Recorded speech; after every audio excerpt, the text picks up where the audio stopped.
စောင်းမေးပွဲမရှိတဲ့တခုတည်းသောနိုင်ငံ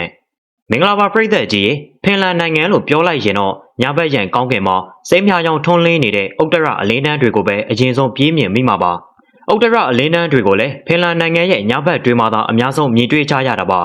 ဖင်လန်နိုင်ငံဟာကမ္ဘာအငြိမ်းချမ်းဆုံးနိုင်ငံတွေထဲကတစ်ခုဖြစ်ပြီးကမ္ဘာအချမ်းသာဆုံးနိုင်ငံတွေထဲကတစ်ခုလည်းဖြစ်ပါတယ်ဒါဆိုရင်ဒီနိုင်ငံကလူတွေကပညာတတ်တွေပညာမြင့်မားတဲ့လူတွေဖြစ်ကြမှာသိကြပါတယ်ဒါပေမဲ့မိတ်ဆွေတို့မသိသေးတာတစ်ခုကဖင်လန်နိုင်ငံရဲ့ပညာရေးစနစ်မှာစာမေးပွဲဖြေရတဲ့ဤစနစ်ကြီးရဲ့လို့ရှိမနေပါဘူး။ဒါကတတော်ကိုအံ့ဩဖို့ကောင်းပါတယ်။အားလုံးသိကြတဲ့အတိုင်းကမ္ဘာပေါ်ကနိုင်ငံတွေအားလုံးရဲ့69%မှာပညာတတ်ဖြစ်ချင်ရင်တော့စာမေးပွဲဖြေဆိုကြရပါတယ်။စာမေးပွဲဆိုတဲ့အရာကြီးကြောင့်ပဲကျောင်းသားအများစုဟာလည်းနေ့စဉ်နဲ့အမျှစိတ်ပင်ပန်းမှုတွေနဲ့စိုးရိမ်တော့ကရောက်ကြရပါတယ်။ဒါပေမဲ့ဖင်လန်နိုင်ငံကတော့အတွေ့အခေါ်မြင်မာတဲ့လူသားတွေအုပ်ချုပ်ထားတာနဲ့အညီစာမေးပွဲရေလို့ကိုကျောင်းသားကျောင်းသူတွေအတွက်မသတ်မှတ်ထားပါဘူး။ဒါတော့ဖင်လန်နိုင်ငံရဲ့ပညာရေးစနစ်ဟာကမ္ဘာပေါ်ကပညာရေးစနစ်တွေတဲ့အကောင်းဆုံးပညာရေးစနစ်အဖြစ်နဲ့မကြာခဏဖော်ပြခံရလေရှိပါတယ်။အထူးခြားဆုံးအချက်ကတော့တခြားနိုင်ငံတွေလိုကျောင်းသားတွေကိုဖိအားတွေမပေးဘဲပညာရေးစနစ်အမြင့်ဆုံးဆိုတဲ့ဒီလိုအောင်မြင်မှုမျိုးကိုရရှိခဲ့တာပါ။ဖင်လန်နိုင်ငံရဲ့ပညာရေးချင်းကပ်မှုဟာစာမေးပွဲစစ်ဆေးမှုတွေ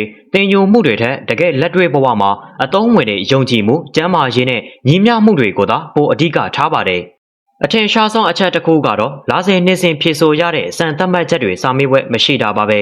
စာမေးပွဲတွေကိုအလေးထားတဲ့နိုင်ငံတွေနဲ့မတူပဲဖင်လန်နိုင်ငံရဲ့စနစ်ဟာဆရာတွေရဲ့အကဲဖြတ်မှုတွေနဲ့ကျောင်းသားတွေကိုစစ်ဆေးပါတယ်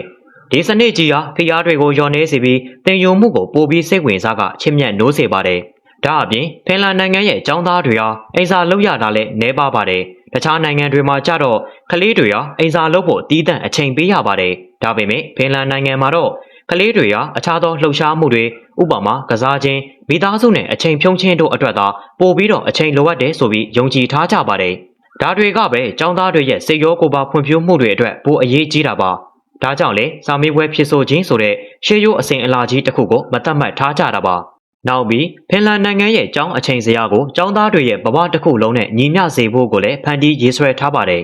အတန်းကျိန်တွေဟာမနက်9နာရီကနေညနေ2နာရီအထိသာရှိတာကြောင့်ကလေးတွေမှာအနားယူခြင်းကစားခြင်းနဲ့တခြားသောပညာရေးလှုပ်ရှားမှုတွေအတွက်အချိန်လုံလောက်စွာရရှိထားပါတယ်။ဒါဟာလေသူတို့ရဲ့ကျန်းမာရေးနဲ့ပညာရေးအောင်မြင်မှုတွေကိုများစွာအထောက်အကူဖြစ်စေပါတယ်။ဒါကြောင့်လေဖင်လန်နိုင်ငံမှာကျောင်းသားကျောင်းသူတွေကကျောင်းဆရာဆရာမတွေကိုအလွန်အမြတ်တနိုးတန်ဖိုးထားကြပါတယ်။နောက်ပြီးဆရာဆရာမတွေကိုယ်တိုင်ကလည်းတကယ့်ကိုပညာရှင်အဆင့်တွေဖြစ်ကတခြားနိုင်ငံတွေနဲ့ရှင်ရင်အလုပ်ချိန်လည်းပိုနေပါတယ်။နောက်ပြီးသူတို့ရဲ့လောက်ခလာစာကလည်းဆရာဝန်တွေနဲ့တန်းတူညီမျှရရှိကြပါတယ်။ဒီအချက်ဟာနိုင်ငံရဲ့ပညာရေးတန်ဖိုးထားမှုကိုအထင်ရှားဆုံးပြသနေပါတယ်။နောက်ပြီးဆရာဆရာမတွေအနေနဲ့မဟာဘွဲ့ရရှိထားရမှာဖြစ်ပြီးအတန်းထဲမှာတာမကအတန်းပြင်ပတွေမှာပါထူးချွန်ထက်မြက်မှုတွေရှိကြရပါပဲ။အဲ့ဒီလိုတော်လုံးထက်လုံးနေမှသာအနာဂတ်မျိုးဆက်အသစ်ကိုစာသင်ခန်းထဲကနေဥဆောင်လမ်းပြခွင့်ရမှာပဲဖြစ်ပါတယ်။မိတ်ဆွေတို့ရောဖင်လန်နိုင်ငံရဲ့ပညာရေးစနစ်ကိုဘယ်လိုမြင်ပါသလဲ။